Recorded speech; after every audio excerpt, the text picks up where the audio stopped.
¿Tienes tu Biblia? Ábrela, la carta de los Hebreos, capítulo 4, precisamente cuanto al tema del Antiguo y del Nuevo Pacto, ¿verdad? Como se nos anuncia en estos estudios, la carta de los Hebreos está dedicada a hermanos creyentes, hermanos cristianos, que tenían necesidad de poder descubrir las ventajas que tenía el poder aceptar dentro del mismo marco de lo que el Antiguo Testamento era sombra, dentro de ese marco aceptar la realidad que era el mejor ministerio de Cristo. La Iglesia, hermanos, siempre está en la necesidad de poder afirmar nuestra fe, en esa fe sencilla. Los judíos tenían el peligro de deslizarse a las antiguas maneras de la ley, de los mandamientos, de los sacrificios. Nosotros no tenemos la cultura judía, pero tenemos otras culturas, a veces religiosas, que igualmente a veces sin darnos cuenta podemos deslizarnos de lo que es la necesidad de estar muy firmes en la sencilla pero a la vez más importante realidad que Dios nos ha dado, que es la obra de Cristo Jesús a favor de nosotros. Capítulo 4 de Hebreos, dice el versículo 14 al 16. Por tanto, es decir, ya la carta empieza y ha dicho algunas cosas que le hace decir el autor por esto que acabo de decir, los 3 primeros capítulos. Por tanto, teniendo un gran sumo sacerdote que traspasó los cielos, Jesús, el Hijo de Dios, lo que he dicho antes, una preocupación porque estemos firmes. Si es verdad que tenemos a favor de nosotros el sumo sacerdocio de Cristo, dice, retengamos nuestra profesión. Eso suena en español un poco, quiere decir retengamos, estemos firmes en la fe que hemos confesado, lo que hemos profesado. Eso es lo que quiere decir. Esa fe que el Evangelio nos ha traído. Hay una preocupación, hermanos, en el autor de Hebreos, para los hermanos creyentes, dentro de esa tradición que había del antiguo pacto. Por favor, hermanos, si el sumo sacerdote ahora es Cristo Jesús y ha traspasado los cielos, hermanos, retengamos eso que hemos creído, la fe que nos ha alcanzado. Dice el versículo 15, ¿por qué no tenemos un sumo sacerdote que no pueda compadecerse de nuestras debilidades, sino uno que fue tentado en todo según nuestra semejanza, pero sin pecado?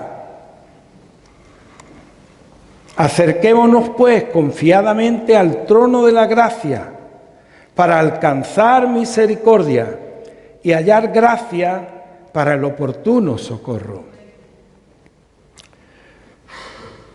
Este énfasis que hace aquí el autor de Hebreos, no sabemos quién es, tú lo puedes encontrar si tienes abierta la carta a los Hebreos en tu Biblia.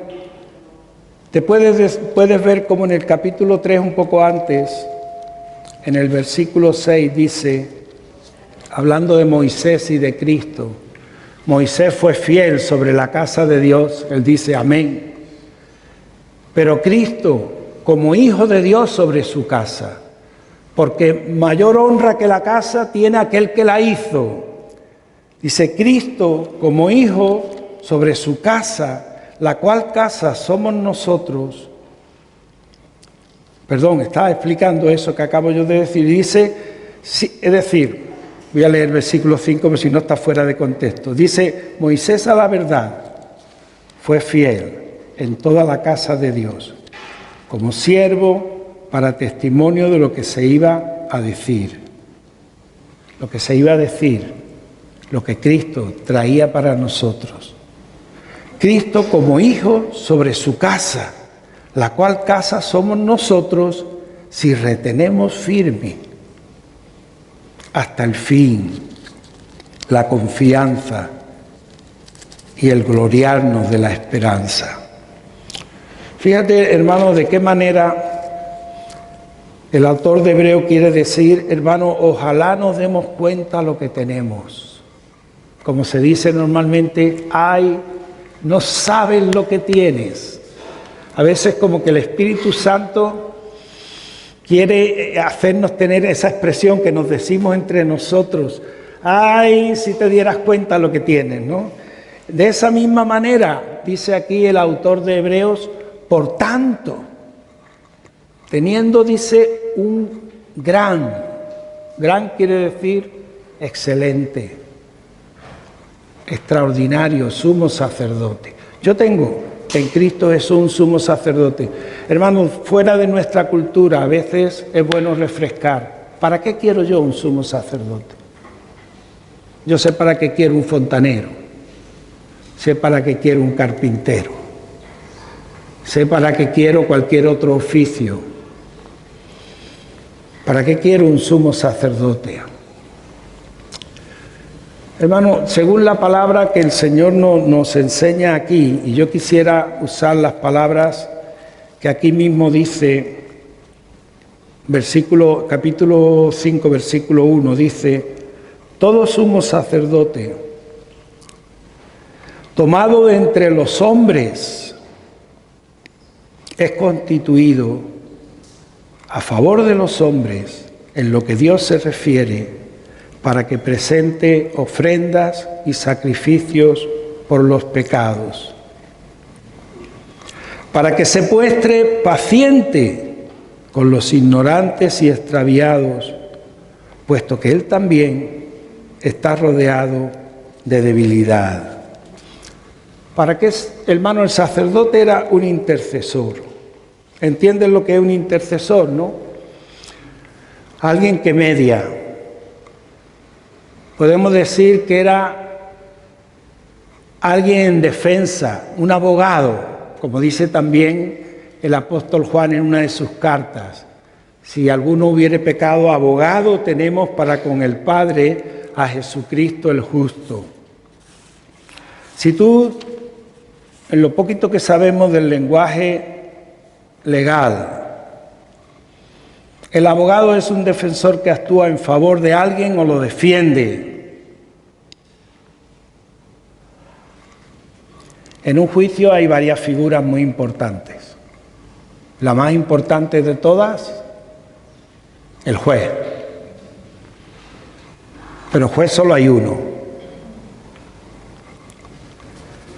Están los abogados, aparte también del jurado, ¿no? Para declarar inocente o culpable, el juez de todas maneras es el que da o dicta la sentencia. Están los abogados y están los fiscales. ¿Tú sabes lo que es un fiscal? Yo tengo una vaga idea, pero aquí me ha apuntado. Si hablamos en el sentido judicial, es un funcionario que actúa en los juicios representando el interés público del Estado frente a los particulares. Y con ese carácter mantiene la acusación. El fiscal acusa contra los presuntos delincuentes. El abogado defiende. Los sumos sacerdotes, hermanos, estaban puestos, tomados de entre los hombres, a favor de los hombres, como intermediarios o intercesores para defender. A veces, no sé de qué manera se deslizan los conceptos, de esto lo hemos hablado ya otras veces, hasta se habla de autoridades eclesiásticas como representantes de Dios, ¿no? Sacerdote a veces podemos pensar, o el pastor, representantes de Dios. El sumo sacerdote no es representante de Dios.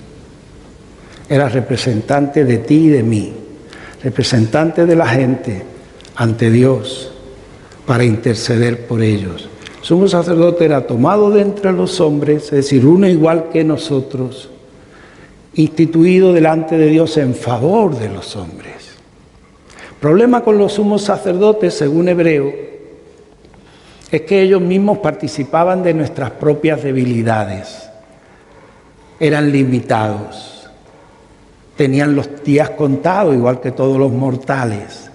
Y cuando ellos ofrecían sacrificio, lo ofrecían por el pueblo, pero también por ellos mismos, porque ellos mismos participaban del mismo pecado. Entonces, como dice Hebreo, por la ley de vida eran muchos, porque cuando uno moría tenían que sustituir lo otro. Hermanos, la Biblia nos habla de cómo Cristo se constituye sumo sacerdote a través de una vida indestructible, cuando Él se ofrece a sí mismo, no un cordero, no ningún otro sacrificio, sino se ofrece a sí mismo por todos nosotros.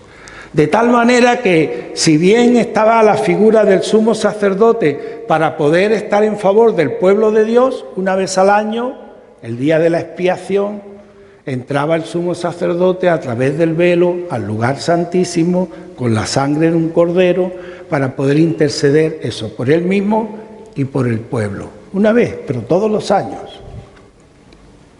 Hermanos, el Hebreo está tratando de decirnos: nosotros tenemos un sacerdote, un sumo sacerdote extraordinario, Jesús, el Hijo de Dios, que atravesó no el velo, sino que atravesó los cielos y se presentó delante de la presencia de Dios en favor tuyo y en favor mío. Nos cuesta trabajo aceptar esto. Hermano, el mensaje que el Evangelio nos trae de que Cristo, el Hijo de Dios, esté puesto delante de Él, intercediendo por nosotros, en favor nuestro, no siempre está presente en nuestras vidas. Y qué precioso sería, hermanos, que pudiéramos, haciendo caso de lo que dice Hebreos, dice: por tanto es necesario que con más atención atendamos las cosas que hemos oído, que se nos predica, no sea que nos deslicemos. Yo tengo un gran sumo sacerdote y puedo vivir en condenación. Yo puedo tener en Dios, delante de Dios, un abogado que está intercediendo por mí y yo no llegar a disfrutar plenamente todo lo que significa esa gracia y ese favor de Dios a través de la obra de Cristo. Cuando la Biblia dice, yo recién convertido leí, ten cuidado no sea que te deslices. Yo pensaba en el peligro de deslizarme al mundo, a la vida que no tiene en cuenta a Dios. Pero Hebreos en ese momento no quiere decir que no pueda significar eso, pero en este momento lo que está pensando es decir, tú puedes pensar que es mejor estar en tu modo de vivir la religión, deslizarte hacia una conciencia que no te permite ver la grandeza del sumo sacerdote que tú tienes. Él fue a la cruz del Calvario, hermanos, Él derramó su sangre, Él fue levantado de entre los muertos y Él traspasó los cielos para presentarse delante de Dios en favor tuyo y en favor mío. Dice, vamos a leer unos versículos, capítulo 7 de Hebreos, desde el versículo 22.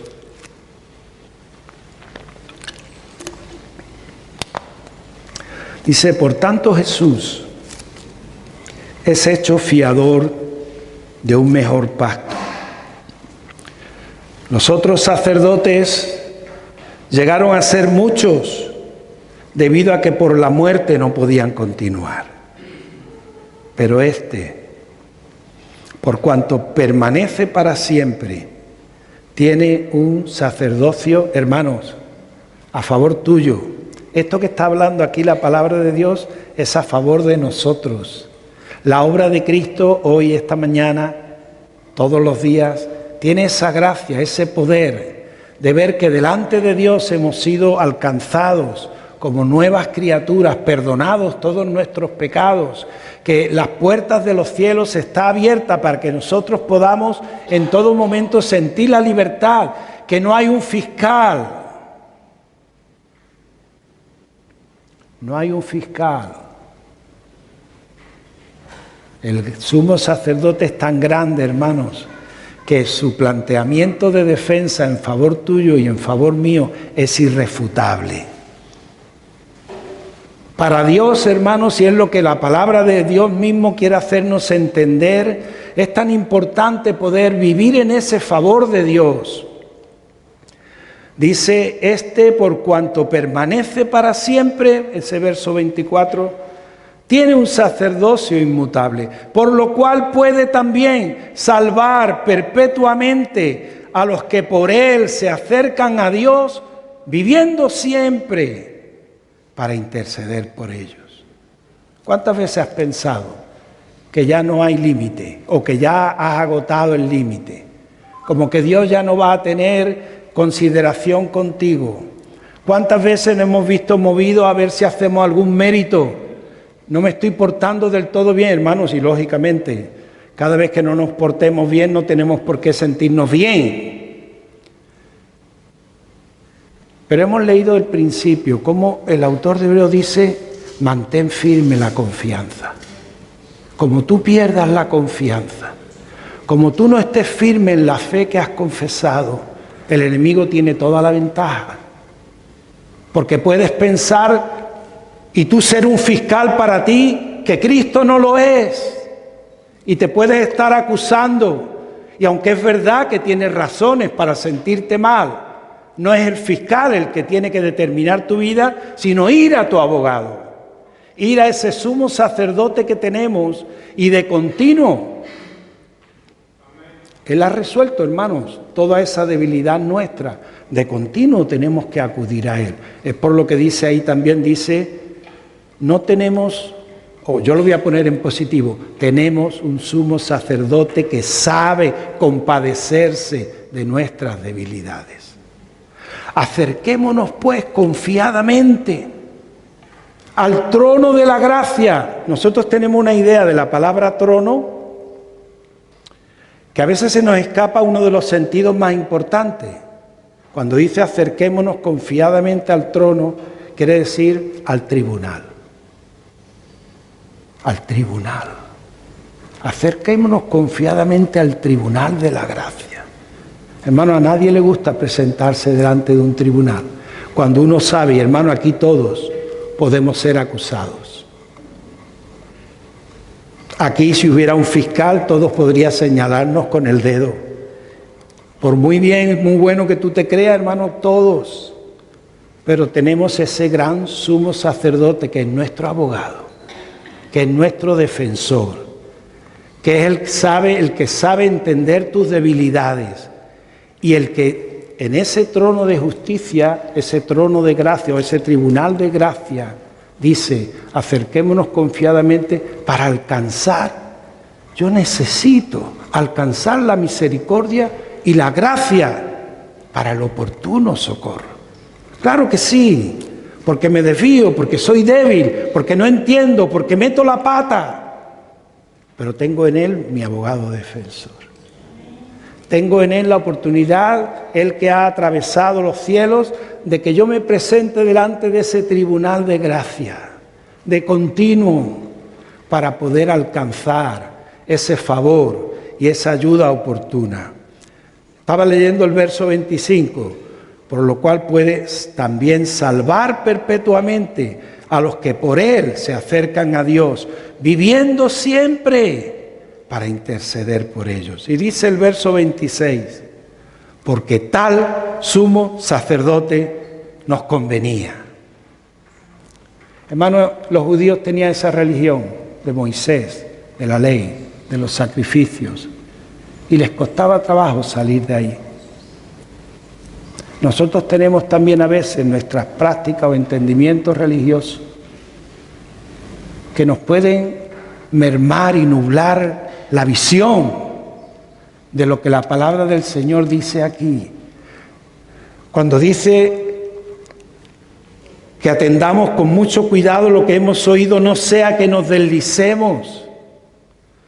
Dice el autor de Hebreos, si cuando Moisés, con esa ley imperfecta, con esa ley limitada, con ese tener que estar todos los años haciendo sacrificio, era una palabra firme, aunque no ayudaba del todo, pero era firme, y toda desobediencia fue castigada, dice, con esta palabra de Cristo, ¿cómo escaparemos si descuidamos una salvación tan grande? Hermano, es una pena que no nos demos cuenta. A lo mejor el deslizarnos no es para irnos al mundo. El deslizarnos es para hacer cautivo de mi propia conciencia, porque no doy la talla, porque no estoy... Y por una falta de entendimiento de que a lo que Dios me llama, cuando Él me ha sacado del rebaño y me ha llamado por su nombre, es para poder yo entender toda la gracia y toda la misericordia que el Señor tiene para mí. Él es mi sumo sacerdote. Gracias a Dios por los fontaneros, por los carpinteros, por todos los profesionales.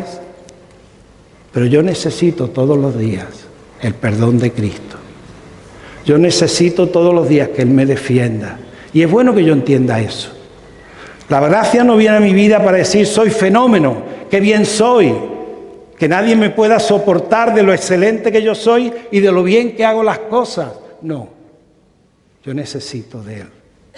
Y cada vez que me acerco, Él me enseña en su gracia, en su misericordia, cuánto lo necesito. Tal sumo sacerdote nos convenía. Santo, inocente, sin mancha, apartado de los pecadores y hecho más sublime que los cielos, que no tiene necesidad cada día, como aquellos sumos sacerdotes, de ofrecer primero sacrificio por sus propios pecados, luego por los del pueblo, porque esto lo hizo una vez para siempre, ofreciéndose a sí mismo. La ley constituye sumos sacerdotes a débiles hombres, pero la palabra del juramento, lo que Dios nos ha hablado en Cristo, posterior a la ley, constituye sumo sacerdote al Hijo, hecho perfecto para siempre.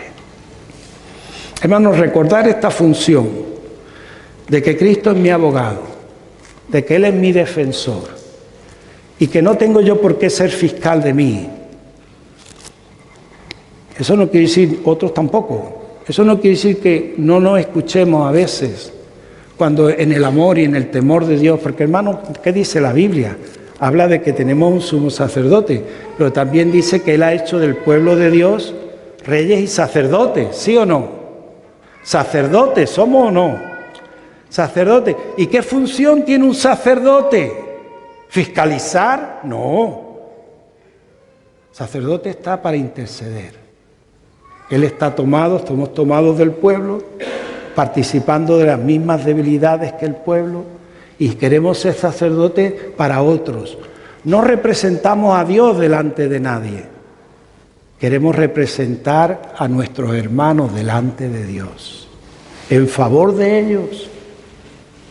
Es tan importante que aprendamos en ese perdón que recibimos todos los días, que no nos ha dado Dios entendimiento para apuntar con el dedo, ni para poder eliminar a nadie, ni para poder sentenciar a nadie, sino que en ese ministerio y ese favor que todos los días recibimos de ese abogado precioso que es Cristo, nosotros aprendemos también a qué hemos sido llamados.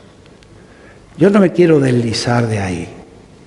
Si yo puedo decir, no, yo delante de Dios sé que no merezco nada, pero ¿qué pasa con el trato con mi hermano? ¿Me pongo delante de Él con mis propias obras? ¿Lo juzgo según mis buenas obras y lo condeno en lo que yo creo que soy mejor? No nos deslicemos, hermanos. La religiosidad que a veces hemos podido traer de tiempo atrás, de culpa, de juicio. La palabra de Dios nos dice, si tenemos ese sumo sacerdote, acércate, aprende de su gracia, de su misericordia. Ponte delante del tribunal de su gracia, para alcanzar la misericordia que tú necesitas. Hermano, uno de los pecados más grandes que cometemos a veces, aparte de los nuestros personales, es con los demás. De continuo, pecamos contra los demás. Y a veces nos cuesta trabajo reconocerlo y estamos un tiempo viendo a ver quién tiene más razón o menos razón. Pero ahí dice, acércate al trono de la gracia para alcanzar misericordia. Como dice Santiago, el que no ofende nunca de palabra, esas personas perfectas, es decir, no existe. Yo me puedo acercar con confianza. Él me enseña, al defenderme a mí con todo su amor delante de Dios, me enseña cómo puedo yo también estar en medio de mis hermanos, en medio de mi prójimo. ¿Cómo puedo yo aprender de que mi función, Dios no me ha llamado para yo ser fiscal de nada? Dios no me ha llamado para hacer reproche de nada. Me ha llamado para dar ejemplo de lo que Él hace conmigo todos los días. Nos convenía tal sumo sacerdote, santo, sublime, sin mancha, más excelente que los mismos cielos. Somos llamados, hermanos. Dice el Apocalipsis, nos ha hecho reyes y sacerdotes. En este día podemos, como iglesia del Señor, hermanos, darnos cuenta. Él conoce mi debilidad. Él no me diluye en la masa. Me llama por mi nombre. Se preocupa de mí. Pero quiere que yo sea útil. Hermano, a veces hay dos tentaciones. O queremos que la gente se diluya, pierda su personalidad en el grupo, cosa nefasta. O queremos afirmar nuestro individualismo de tal manera que podemos estar haciendo una guerra personal nuestra. Hermanos, en este sentido hay algo muy precioso. ¿Por qué Cristo me llama por mi nombre? Porque Él quiere devolverme la confianza en mí, no en manos de mi ego. Si yo estoy en manos de mi ego, cuando yo sé lo que yo soy y lo que yo creo que soy, no. Él quiere devolverme mi identidad en las manos del nuevo hombre que Él ha creado en mí en su amor, libre de todo egoísmo. Y desde ese sentido, yo quiero dar gracias a Dios de que Él puede hacerme a mí, dentro del rebaño de Dios, alguien que no pierde su identidad, pero que entiende su función. Somos sacerdotes. Dios no necesita ni de mi culto, ni de mi nada. Pero Él sabe que queremos y debemos aprender los unos de los otros. Y Él en ese sentido quiere que yo aprenda a hacer lo que Cristo me enseña. Un defensor, un abogado para cada uno de mis hermanos. Podemos decir, es que hay cosas que yo no puedo tragar. Me gustaría ver el papel de Jesús, saber cuántas cosas Él no puede tragar. Hermano, seguro que ninguna. Si Él puede, siendo santo, sin mancha y más sublime que los cielos, yo tengo que concluir que necesito acercarme al trono, al tribunal de la gracia, y decir, Señor, ¿cuánto me cuesta? Señor, qué duro se me hace. No está bien reconocerlo. Señor, ¿cuántas veces caigo? ¿Cuántas veces cometo el error? Pero Señor, yo sé que tú eres mi abogado, tú eres mi defensor, tú eres mi buen pastor, tú me vas a ayudar en este trance y quiero aprender con el mismo trato que tú me das, Señor, que yo pueda hacer también. Hermanos, representarnos unos a otros delante de Dios en favor los unos de los otros. Bonito oficio. No queremos fiscales. Amén. Vamos a orar.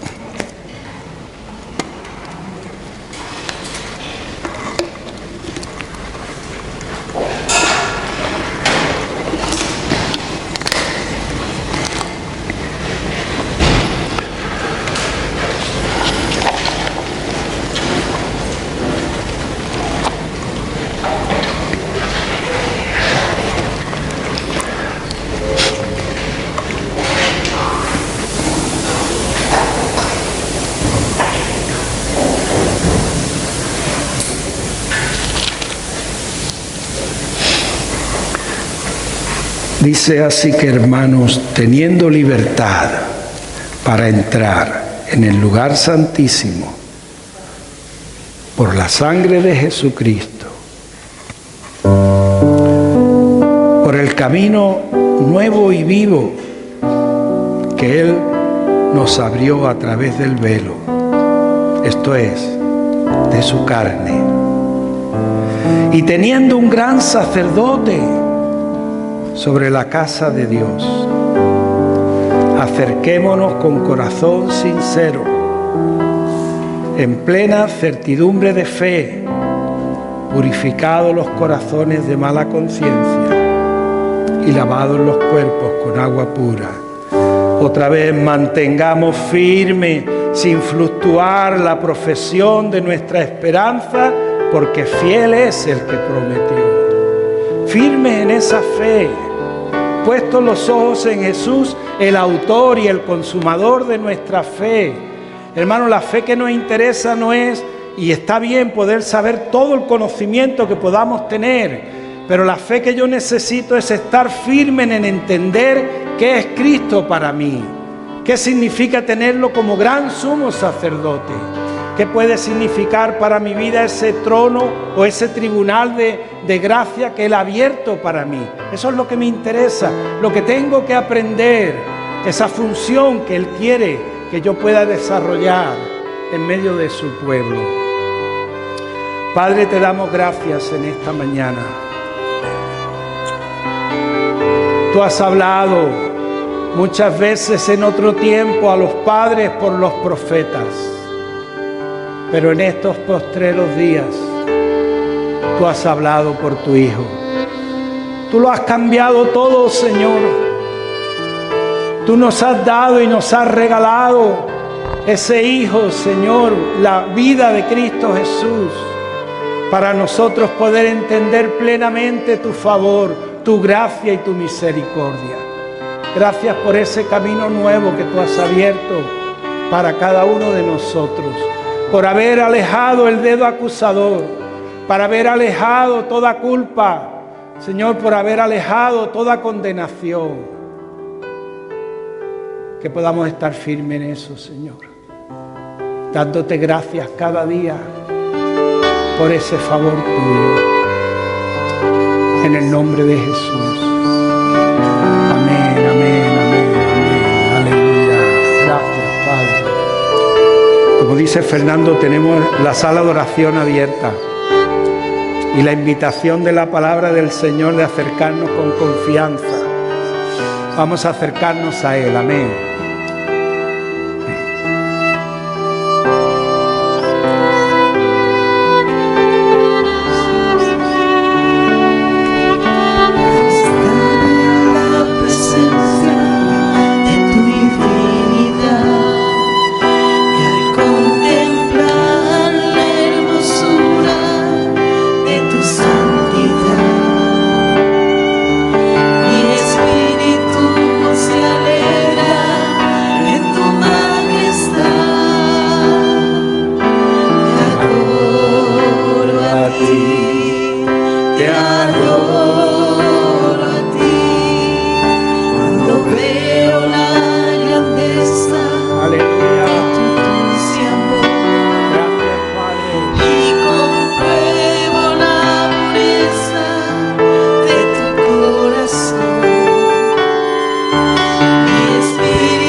para adorar y contemplar tu santidad.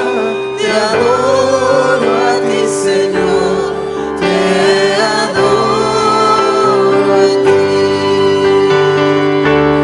Y al estar aquí delante de ti, te adoraré.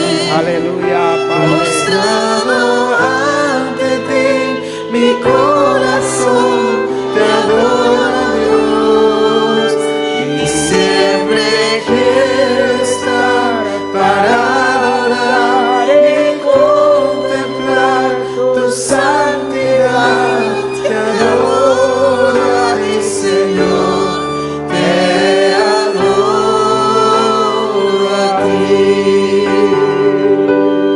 Aleluya, te adoramos, Padre. A ti la adoración, Señor. Gracias, Padre. Precioso, precioso eres Dios de la gloria. Gracias, Jesús.